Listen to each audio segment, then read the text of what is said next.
Blog Show. Blog Show.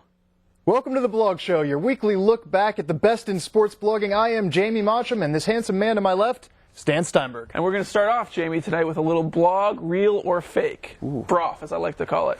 Gilbert Arenas blogged this week on his NBA.com blog, and he told a little story about shark attacks. And he said that he didn't think that there was such a thing as shark attacks. Jamie, real or fake? At first, I thought it was fact, not fiction, but then I read further into Gilbert's blog. Yeah.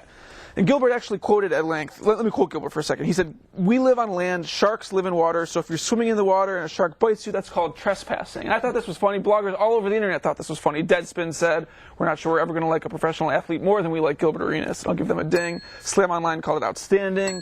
The short fat kid said it was totally random and hilarious. I got all these from Gilbertology. But it turns out that he kind of stole it from someone. And stole it from whom? It was like some bad boy comedian? Ian Edwards from the Bad Boys of Comedy, who said, "We live on the land, sharks live in the water. If you get caught down there, you trespassing." And you know what? Even though Gilbert got caught stealing, I still think it's kind of endearing, because it's not like he's a comedian. He's a baller and a blogger. People steal jokes all the time and tell them at bars and try to, one up on the competition. Yeah, you can steal some of my jokes if you want. That's cool. Oh, they're not quite good enough, Steins. But let's move right along into the next portion of fact or fiction, as you like to call it, real or fake. Yeah, I guess. We'll stay right here in D.C. because we saw a new commercial from NFL.com's Fantasy Football. They're promoting their new fantasy product. We saw this one on hogshaven.com starring Jason Campbell.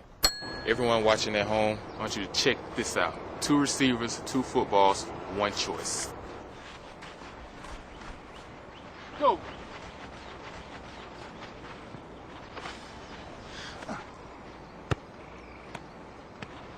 Pick me. So real or fake, Jamie? What do you think? There's no way on earth that that's real. I was fooled at first, but if you watch it, you can see one of the little receivers actually freezes, and Jason Campbell sort of acknowledged as much. And the folks at Redskins Park tried to, purport that this was real, One of the PR guys said that he saw Jason Campbell actually do this, so I don't know, but there's no way it's real. Yeah. Bane of my existence. Anyways, we've mentioned on this show previously that Jason Campbell has a delicious mustache. Very nice. Now, here's another quarterback trying to sport the stash. We saw this on thebiglead.com. This is new Kansas quarterback Kerry Meyer. Yeah. Looks like he might be a little more interested in partying than athletics at this point in his college career. His hair is kind of unkempt, I would say. And I guess that reminds me of Jordan Palmer, the younger brother of Carson Palmer, and another Redskins quarterback in addition to Jason Campbell. And he was kind of sporting a training camp mustache this week. He actually called it a handlebar mustache, but I think that's incorrect. I think it's actually a Fu Manchu. Yes, I saw the pictures on DC Sports Blog. Just gave you a ding. Thank you very much. Steins, in talking about quarterbacks and what they should or should not look like, I think we all know that Brady Quinn is the model for quarterbacks everywhere. We saw some more pictures of Brady out on the town partying with the ladies at thebiglead.com. The thing I appreciate about all of the Brady Quinn partying photos, and I think we've probably mentioned this 4 or 5 times by now, is that he always looks so happy. He just looks like a really cheerful guy. I like that. It's the summer of Brady Quinn. We have mentioned him 4 or 5 times. You can see more pictures of Brady Quinn partying at drunkathletes.com. I can't believe I'm dinging drunkathletes.com on regional TV. Can we give you a ding now? This is a glorious segment here. I want to give you a ding because there was another big NFL party story this week, and that was that Brian Urlacher, who had famously groped some random woman. The woman turns out not to be random, I guess. Well, famously for nerds like us, we've seen this photo like 20 times. That's right. But who is the woman? Can you explain it? Yes, my brother found this one on Mr. Irrelevant, actually,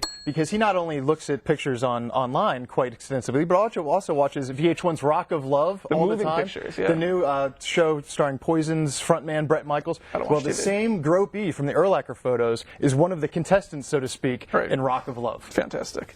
So now we're going to completely change gears from showing random pictures of NFL players partying, and instead we're going to show a kind of random video that we saw on withleather.com. Do it whenever I'm ready here, huh? Do it. Run like hell, man.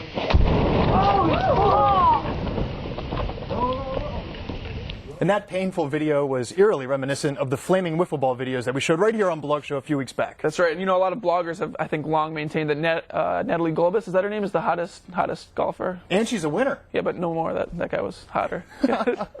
Ding for the one-liner. Thank you. Anyhow, moving on to some more parties, The Big Lead and ESPN's True Hoop both uncovered the Zach Randolph Welcome to New York party flyer. It was featuring Kim Kardashian shirtless, apparently, and DJ Cube.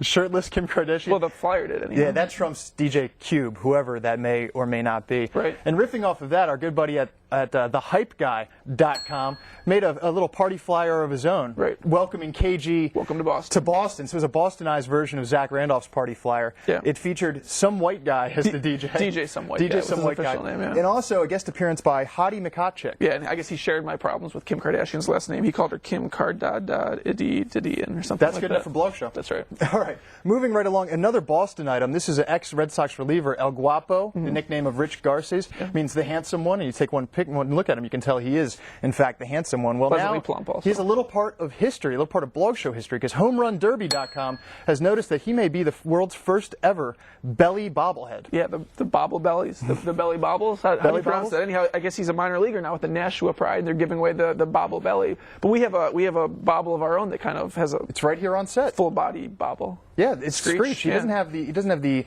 extended belly, but he does begin bobbling there above the legs. The belly is bobbling. Yeah, and you can find the porcine El Guapo bobble belly on eBay for about $27. Hey, there's one for the eBays. I can't believe El Guapo is still trying to get back to the bigs. Anyway, sticking with baseball, our ex-national here, Alfonso Soriano, moved to Chicago. He had like $140 million burning in his pocket. Right. So he went and Holly modified a new H2, just cubbed it out with the Soriano right there on the hood. We saw the pictures at whiffleather.com, and they are magnificent. Cubbed it out, very nice. You know, I hate to turn the show into kind of a blog version of America's Funniest Home Videos or America's Wackiest Home Disasters or whatever, but we do have another video that we want to show you. Why not Bob Saget's tremendous. Yeah, I liked him in the, what was the name of that movie? I liked him in Half Baked. No, I'll think of the movie in a Great second. cameo. All right, anyways. Check this one out from Deuce of Davenport.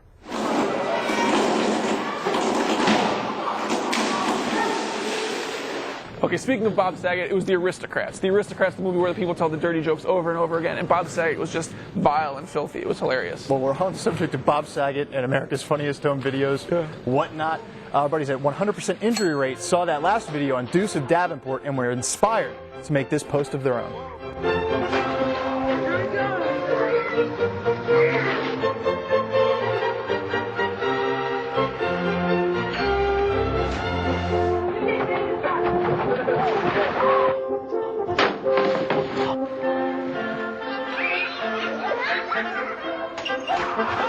All right, as funny as those bloopers may be, let's talk about a real sport, one that's near and dear to Mr. Irrelevant's heart. Yeah. Wiffle ball. Wiffle ball. And the reason we're talking about it is because Flyers Fieldhouse posted this footage from the Golden Stick Wiffle Ball League in Massachusetts, and these guys are playing for real. Yeah, I kind of feel a little bit about this the way I do about that Jason Campbell video earlier. I kind of wonder if that's a real wiffle ball. I mean, they're chucking it, and to get it to hit that With little the wiffle ball, the faster you throw it, the harder the break. You know, and they're bound to hit the strike zone every now and again. I've never seen wiffle ball pitching like that. And actually, growing up, I played in a little park that we called Steinway Park. It was named after me because I found it. It was a 2-on-2 league, and we used to play a lot. And I never saw pitches do the kind of Did stuff. you have that piece of metal for a strike zone that would make every time a strike came through the zone? No, but there was a short left field porch. I remember it fondly. Magnificent wiffle ball footage there, and I commend the fine those fellows nets in the outfield. at the Golden Stick Wiffle Ball League. They should stick those guys on Comcast Sportsnet daytime. I mean, who wouldn't watch that? I would watch it. Beat reruns of poker anytime. Did you already give Flyers Fieldhouse a ding for? Once again, they're good. You did already? Yeah. Okay, cool.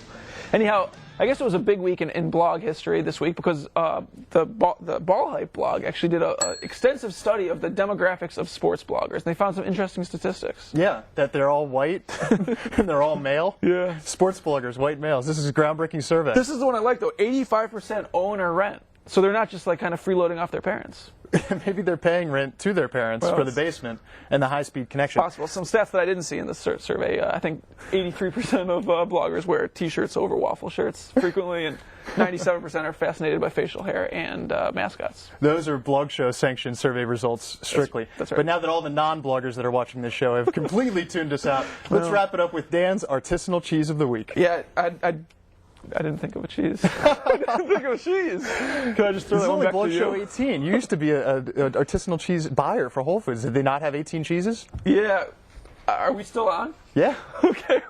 Sometimes the best stuff happens. There's this cheese called Parano. It's a Dutch cheese. It's a mix between like Parmesan and Gouda. People say it's really tasty, really caramely flavor, kind of sweet. My mom was born in Holland. Not artisanal, but That's tremendous. Well, if you'd like to send tips for Dan's next artisanal cheese of the week or anything else Blog Show related, email us at blogshow@comcastsportsnet.com. And before we send you off to Russ Thaler and the Washington Post Live gang, we want to show you an incredibly uncomfortable and awkward video. This one came from our friends at Winning the Turnover Battle, and originally TMZ TMZ.com. It's O.J. Simpson making a TV show appearance where the viewers actually called in and talked to the Juice himself. That's a long sentence right there. Hell yeah. Do you think it was a bigger feat to break 2,000 yards in one season or slice 2 necks in one night? I'm having a little trouble, Kevin, hearing you. Dude, can you hear me, Juice? Yes, I can hear you, buddy.